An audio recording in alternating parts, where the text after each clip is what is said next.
C'est une conférence qui, bien sûr, sera forcément influencée par notre perception de cette pathologie dans le service et la façon dont on prend en charge ces blessés, et avec évidemment en prenant en considération les dernières publications sur ce thème-là. Alors, il y a un article très récent de Marie-Caroline Nogaro, qui est à la fois française et anglaise, qui a publié ce mois-ci sur l'expérience, ou en tout cas le nombre de cas opérés en Angleterre pour des patients de moins de 20 ans. Et elle s'est aperçue que ce chiffre de patients opérés avait augmenté, multiplié par 29 sur les 20 dernières années, ce qui montre l'augmentation, l'explosion de la prévalence de ces blessures du genou ligamentaire de l'enfant. La majorité étant bien sûr entre 10 et 19 ans. En deçà de 10 ans, bien sûr, il y a des cas, mais c'est quand même plus rare. Alors, ces blessures surviennent à l'occasion de la participation à des sports de pivot, et en particulier de pivot et contact, nous le savons. On a une recrudescence des blessures qui est bien sûr aussi liée à une meilleure connaissance de la pathologie et une meilleure reconnaissance, un meilleur diagnostic par essentiellement l'utilisation et les progrès récents de l'IRM. Alors, c'est un traumatisme sportif à 80% des cas. C'est classiquement un mécanisme qui est indirect, en valgus et rotation externe, ou parfois en hyperextension. Parfois, et même relativement souvent, on n'a pas d'histoire de circonstances traumatiques clairement rapportées. Nombre de ces patients se présentent au stade d'instabilité et non pas en post-traumatique immédiat du premier épisode, ce qui explique la fréquence importante des lésions méniscales secondaires. Alors les symptômes, bien entendu, c'est classique, la douleur, le gonflement, c'est ce que rapportent les petits patients et leurs familles. Certains, mais pas tous, arrivent à exprimer clairement la sensation de genou qui lâche, le dérobement. C'est beaucoup plus compliqué pour les patients en deçà de 11-12 ans. Parfois, il y a des blocages, en particulier lorsqu'il y a des lésions méniscales associées. Il faut savoir que les lésions méniscales sont très fréquemment dans cette population pédiatrique asymptomatique. Donc, il faut savoir les rechercher systématiquement à l'examen clinique et aussi, bien sûr, à l'IRM. Et ensuite, lors de l'arthroscopie, on va y revenir. Il faut obtenir, dans le contexte de l'urgence, des radiographies. Ça reste la base de l'imagerie. Il faut des radiographies du genou, de face et de profil avant de procéder à toute évaluation ligamentaire, bien évidemment pour éviter de déplacer une fracture avulsion qui ne le serait pas initialement. En effet, la moitié de ces genoux traumatisés sont le fait de fractures avulsion. Et vous voyez sur cette radiographie à droite, si on regarde d'un seul coup d'œil, on peut passer à côté de cette fracture avulsion du massif des épines tibiales, de cette fracture de second et de cette fracture avulsion du poplité. Alors, vous avez ces vidéos normalement qui vont tourner en boucle. À l'examen clinique, on va rechercher bien sûr un épanchement intra-articulaire, une hémarthrose dans le cadre de l'urgence. On va procéder au test de Lachman qui n'a rien de spécifique par rapport à l'adulte, si ce n'est qu'il doit être systématiquement bilatéral pour prendre en charge, pour prendre en considération plutôt la laxité physiologique des enfants qui est d'autant plus importante que l'enfant est jeune et qu'il s'agit d'une fille. Ensuite, on teste le tiroir antérieur à 90 degrés, c'est classique, et on recherche le ressaut rotatoire qui peut être explosif, comme le montre la vidéo du bas, sous anesthésie générale. Il est à noter que dans le cadre de cette laxité physiologique que j'évoquais à l'instant, on peut avoir chez des petits enfants, c'est-à-dire 8, 9, 10 ans, des ressauts rotatoires explosifs sur des genoux parfaitement sains. D'où l'intérêt vraiment d'examiner les deux genoux. Alors l'IRM, bien sûr, c'est un examen qui est indispensable. On va retrouver les signes classiques de rupture du ligament croisé antérieur. À gauche, une solution de continuité. Les fibres sont interrompues. un signe qui est très important et pathognomonique, c'est l'œdème osseux en miroir sur le compartiment latéral, et on voit la partie postérieure et latérale du plateau qui est venue impacter la zone médiane du condyle fémoral latéral. Sur ces coupes ici, vous recherchez des lésions méniscales. On voit sur la coupe Coro en T2 qui est à gauche de l'écran. Je ne suis pas sûr qu'on voit mon pointeur, mais pour essayer la technologie, je vous montre ici, si ça marche, je montre ici cette anomalie de signal sur le compartiment latéral ici, et sur la partie droite de l'image, un sagittal en T1 qui montre clairement une anomalie de signal de grade 3 avec une très forte corrélation, vous le savez, avec l'arthroscopie. Il s'agit vraisemblablement d'une lésion méniscale ici. Alors on passe au traitement. Les tunnels osseux, dans le cadre de la reconstruction ligamentaire, ils sont indispensables, bien sûr, pour ancrer la greffe. Ces tunnels sont placés à proximité des cartilages de croissance, dont on sait qu'ils sont très fertiles chez l'enfant, d'autant plus qu'ils sont jeunes. En particulier, le positionnement du tunnel fémoral est critique parce qu'il est très près du footprint du ligament croisé antérieur.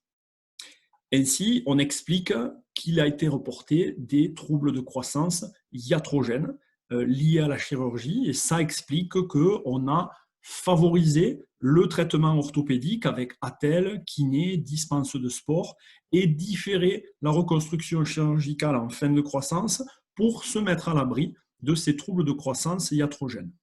Malheureusement, ceci a compromis la reprise sportive dans cette période où les patients sont très actifs, mais aussi a généré d'importantes lésions méniscales secondaires qui elles-mêmes, dans le cadre d'une cascade dégénérative, aboutit aux lésions cartilagineuses puis à l'arthrose fémorotibiale précoce.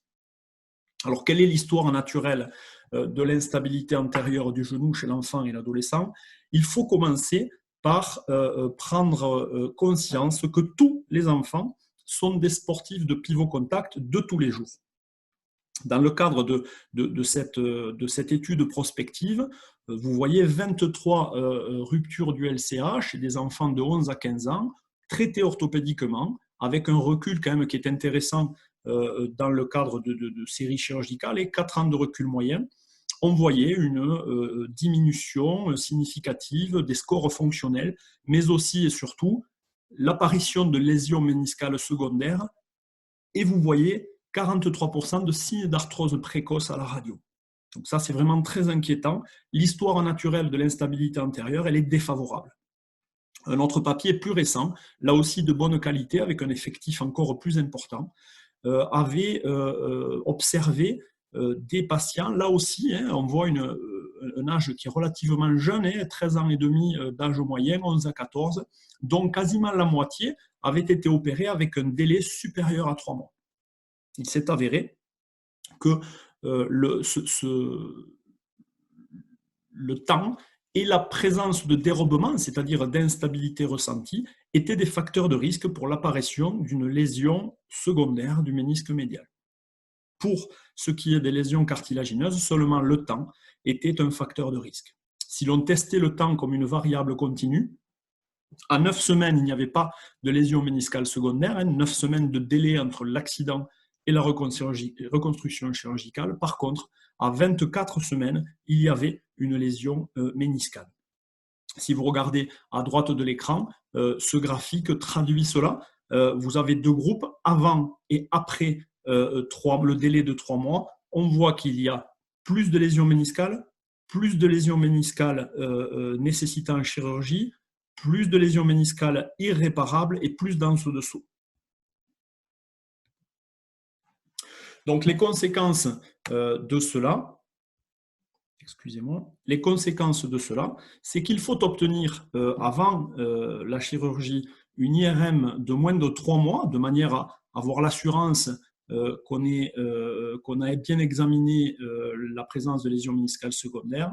Il faut garder en tête que l'IRM a une sensibilité qui est moindre que chez l'adulte pour les lésions du ménisque latéral et en particulier le segment postérieur. Et enfin, il faudra penser à rechercher toutes ces lésions méniscales lors de l'arthroscopie et aussi, et surtout, j'ai envie de dire, les ramplésions, vous savez, c'est les fameuses lésions cachées de la jonction ménisco-synoviale postérieure du ménisque médial, en passant l'arthroscope au travers de l'échancrure intercondylienne et en bougeant la lumière froide de manière à observer ce que vous voyez en bas de l'écran, qui est une lésion cachée, une désinsertion ménisco-synoviale postérieure. Donc, ce qui est utile dans cet exercice-là, c'est là où il y a mon pointeur rouge, c'est de placer une simple aiguille creuse de manière à déplisser le repli synovial qui permet parfois de démasquer une lésion que l'on ne peut pas parfaitement mettre en évidence par la simple observation. Vous voyez en haut une classique lésion en anse de saut, et ici vous voyez une lésion cartilagineuse sur la partie tibiale du compartiment fémoro-tibial latéral. Alors, j'aime bien cette diapositive parce que maintenant, on va parler de croissance. Il s'agit d'un patient qui avait été opéré dans le service, puisque Philippe Chiron, tout à l'heure, parlait des élèves. Je vais en citer deux. J'étais à cette époque-là externe dans le service, c'était en 98. Mon chef de clinique, c'était Xavier Cassard, et il était aidé par son interne, qui était Charles Bezombe. Donc, on avait opéré ce patient qui était alors âgé de 5 ans, avec, vous voyez, cette vis d'interférence non résorbable, puisqu'elles n'étaient pas encore résorbables à cette époque-là. Et on voit le même patient 12 ans plus tard, et vous voyez l'ascension de la vis sur une distance d'environ 15 cm, avec un patient qui va par ailleurs parfaitement bien et un genou qui a un examen quasiment normal.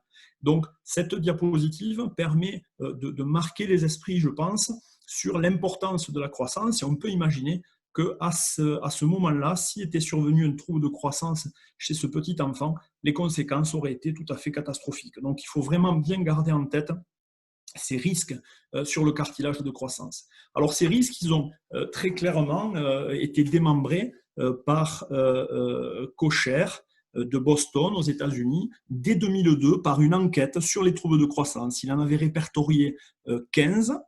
11 valgus fémoraux, vous voyez de loin, c'est ce qui est le plus fréquent, comme représenté sur ce patient ici que l'on doit à Henri Robert, 3 récurvatomes d'origine tibiale et une inégalité de longueur par hypercroissance. Ce qui est important, c'est de réaliser que la majorité des cas étaient liés à une erreur technique, donc il s'agissait bien d'une lésion iatrogène. Ainsi, il avait pu établir certaines règles techniques, pas de vis ou de baguette osseuse à cheval sur le cartilage de croissance, au risque d'engendrer une épiphysiodèse expérimentale, ne pas léser l'apophyse tibiale, sinon on s'expose à un récurvatome tibial, là aussi par épiphysiodèse antérieure. On évite des tunnels trop larges, en particulier supérieurs à 8 mm de diamètre. On prend garde à ne pas léser la virole périchondrale, la zone de Ranvier, notamment lors de la réalisation du tunnel fémoral. Et enfin, il mettait en évidence que les tunnels transphysaires, donc traversant le cartilage de croissance, doivent être toujours remplis d'un matériau inerte, donc classiquement du tendon, quand on utilise des greffes de type DIDT ou tendon quadricipital ou encore fascialata. Donc il y a eu différents travaux expérimentaux sur l'animal, notamment par Romain Seil à Luxembourg, qui a montré que si on fait un tunnel supérieur à 7% de la surface totale du cartilage de croissance, on s'expose à une épiphysiodèse. Mais si ce tunnel est rempli complètement de greffes, comme représenté ici, c'était sur la chèvre, peu importe, on prévient systématiquement l'épiphysiodèse parce que le pont ne peut pas se former dans la mesure où le tunnel est rempli par la greffe. Alors, il y a eu de nombreuses techniques, innombrables sur les 30 dernières années, 30-35 ans, qui diffèrent selon 3 critères. La position du tunnel par rapport au cartilage, le type de greffe et aussi la méthode de fixation. Donc, Franck Chotel avait très bien répertorié toutes ces techniques-là à l'occasion de sa conférence d'enseignement de la Softcode, je crois que c'était en 2004 ou 2006. Alors, tout d'abord, la position des tunnels. Vous avez le fémur représenté en haut et le tibial en bas. Le tunnel peut être épiphysaire, c'est-à-dire qu'il épargne complètement le cartilage représenté ici en bleu. Cela nécessite bien entendu une grande maîtrise technique, mais aussi d'utiliser l'amplificateur de brillance en paire opératoire. La technique transphysaire, avec la nécessité d'avoir une fixation à distance, parce que je vous l'ai dit, il est exclu d'utiliser une vis d'interférence dans ce tunnel-là. La technique over the top, qui est une des plus anciennes, donc la greffe, je vous le rappelle, vient cravater le condyle latéral sans tunnel vrai. Il n'y a pas de tunnel dans cette situation-là. Et au tibia, là aussi, on peut avoir un positionnement épiphysaire ou alors transphysaire. Il a été décrit aussi une technique over the front, selon le même principe du over the top. La greffe passe sur la tubérosité tibiale et on a une fixation corticale à distance sur la métaphyse. La greffe, on ne peut pas utiliser le ligament patellaire tel qu'on l'utilise chez l'adulte avec le greffon os-tendon-os qu'on appelle vulgairement ou classiquement le Kenneth-Jones, parce que si l'on met la baguette osseuse à cheval, on crée une épiphysiodèse. Donc la technique de Tours, de l'hôpital Clocheville, décrite par Christian Bonnard, utilise le ligament patellaire, mais sans prendre de baguette osseuse sur la tubérosité tibiale, au risque de blesser celle-ci et de générer une épiphysiodèse. Donc vous avez un greffon qui est représenté ici.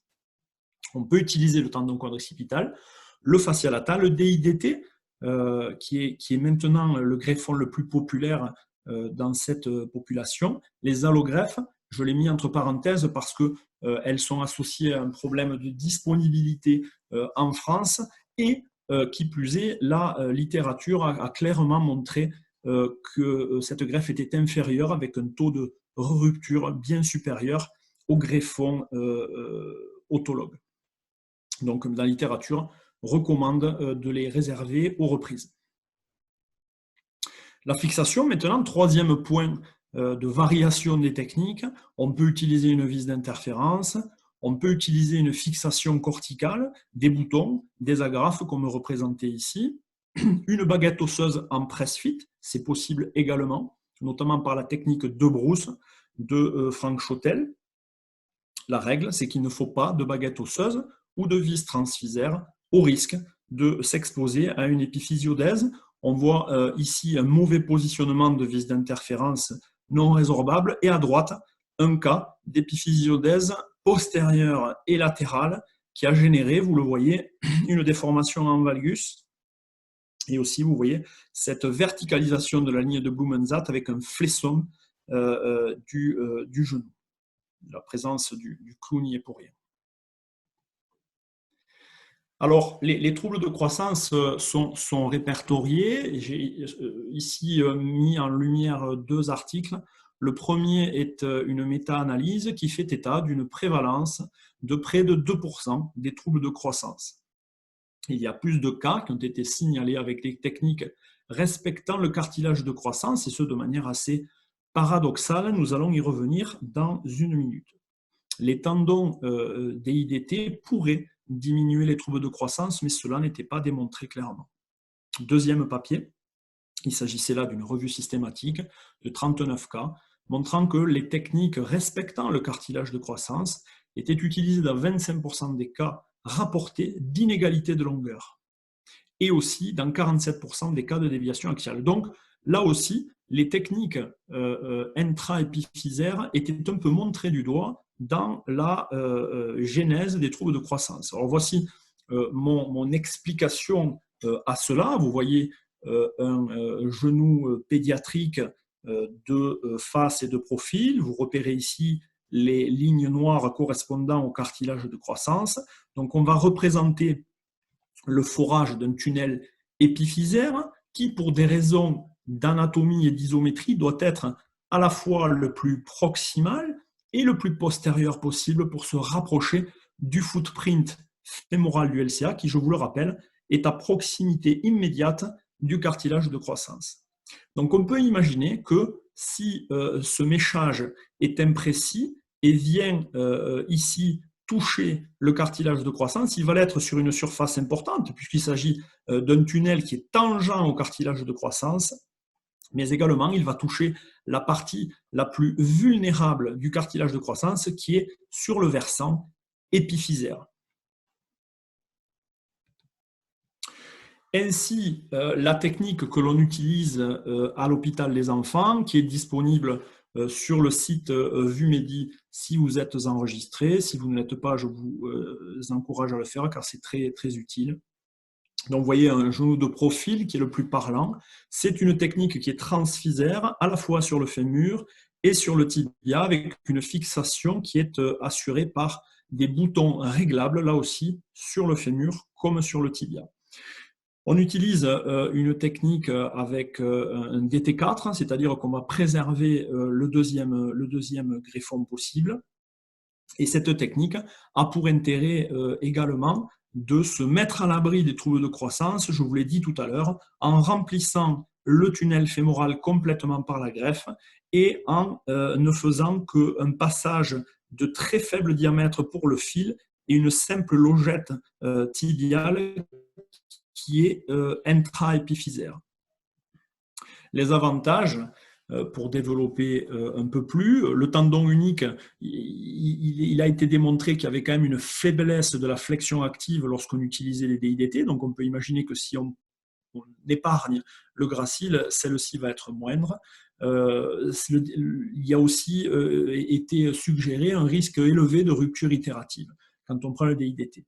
Enfin, on parle très souvent de préservation du stock osseux dans le cadre de la chirurgie de remplacement prothétique, mais je crois qu'il est aussi approprié de s'inquiéter du stock osseux épiphysaire chez ces enfants quand on connaît le risque de rupture et la nécessité de refaire des tunnels osseux plus tard, sans parler du risque fracturaire quand on a des tunnels de diamètre plus important.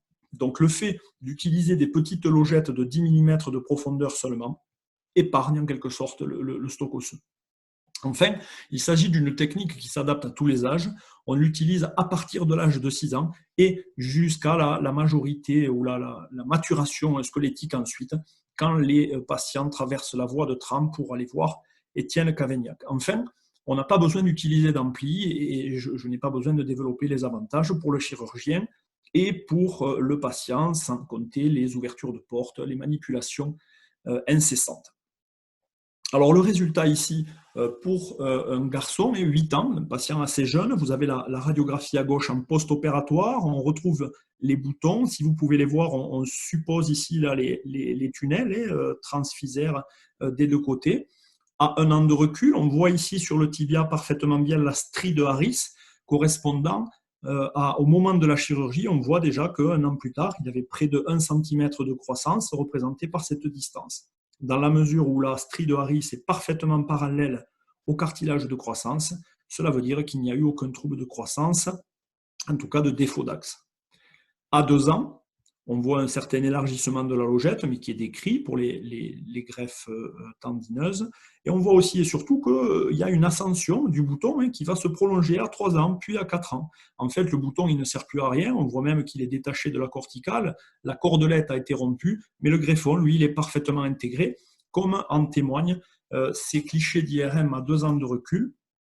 La vidéo va tourner en boucle, ce qui permet de voir le trajet du greffon et là aussi de s'assurer qu'il n'y a pas de troubles de croissance, en tout cas pas de pont d'épiphysiodèse visible. C'est l'occasion de faire une pause et de reprendre ma respiration pour passer au cliché en sagittal maintenant.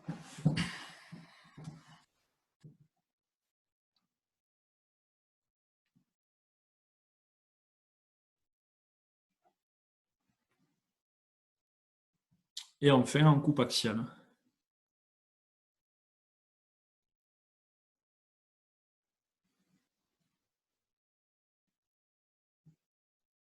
On voit l'artefact lié au bouton fémoral ici. Alors, quels sont les résultats de la reconstruction?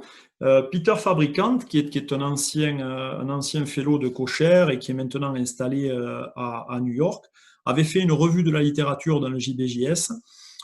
Toutes techniques confondues, les résultats de la reconstruction pédiatrique sont excellents, mais il notait que la plupart des séries ont un recul qui est court, en général 2 à 4 ans en moyenne, avec un taux de rupture à près de 10%, donc c'est très élevé et ça fait partie vraiment des singularités de la population pédiatrique. Et il faut savoir que l'immense majorité de ces ruptures ont lieu dans les 12 mois qui suivent la chirurgie.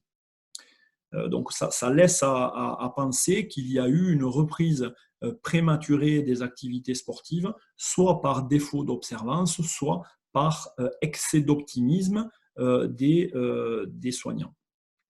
Deuxième chose, il y a une rupture contralatérale à 8% des cas à 2 ans. Là aussi, c'est important et inquiétant. Et il faut, j'y reviendrai dans un instant, insister sur la prévention secondaire et ne pas négliger le genou contralatéral lorsqu'on a pris en charge un patient.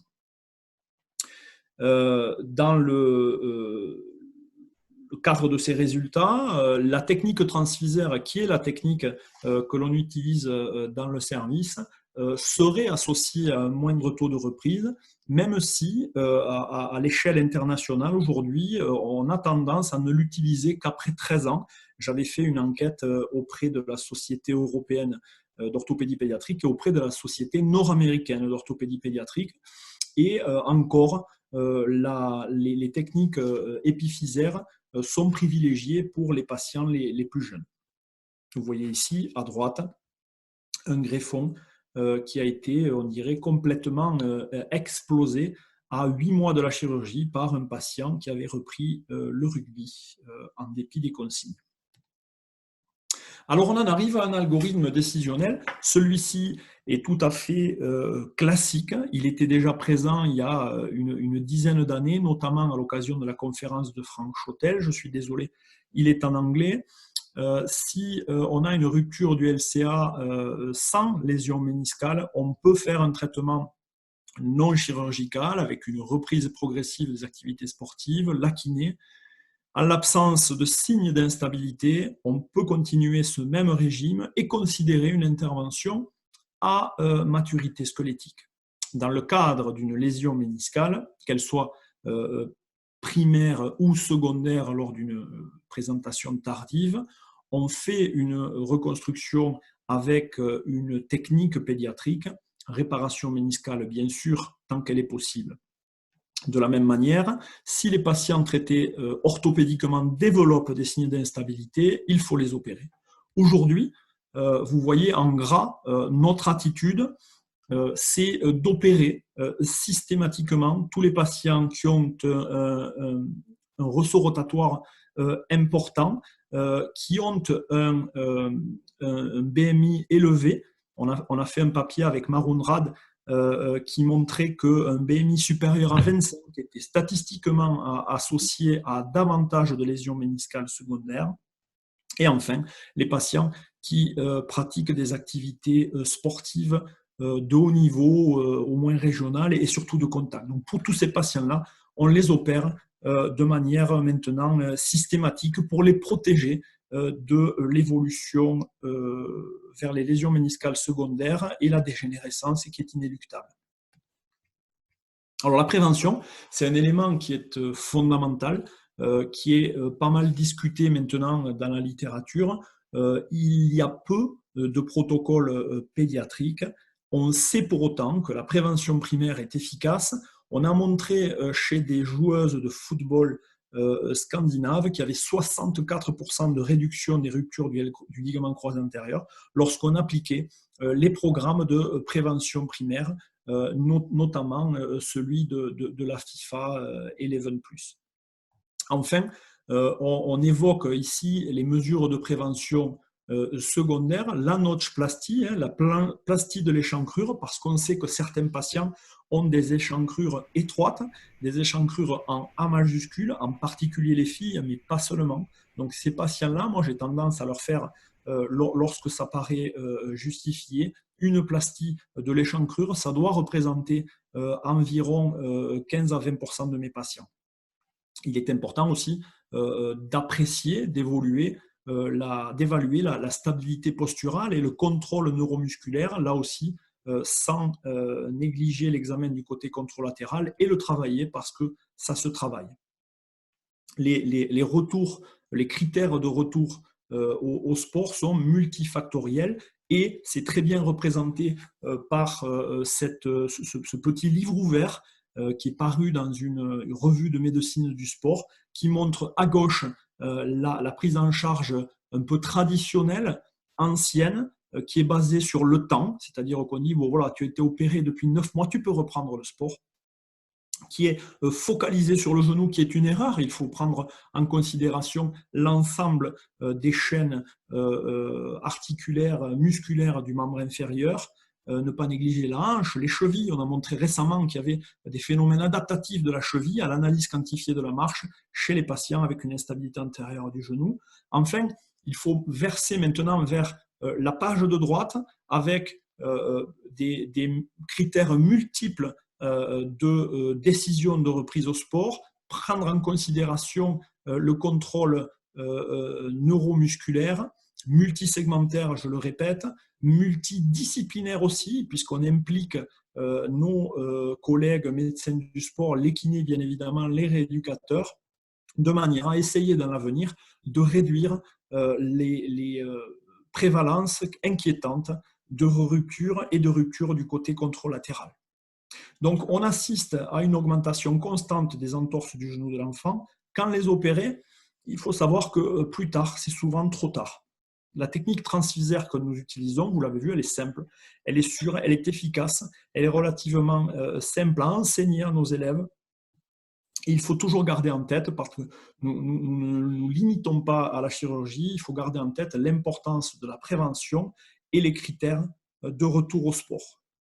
Voilà, je vous remercie de votre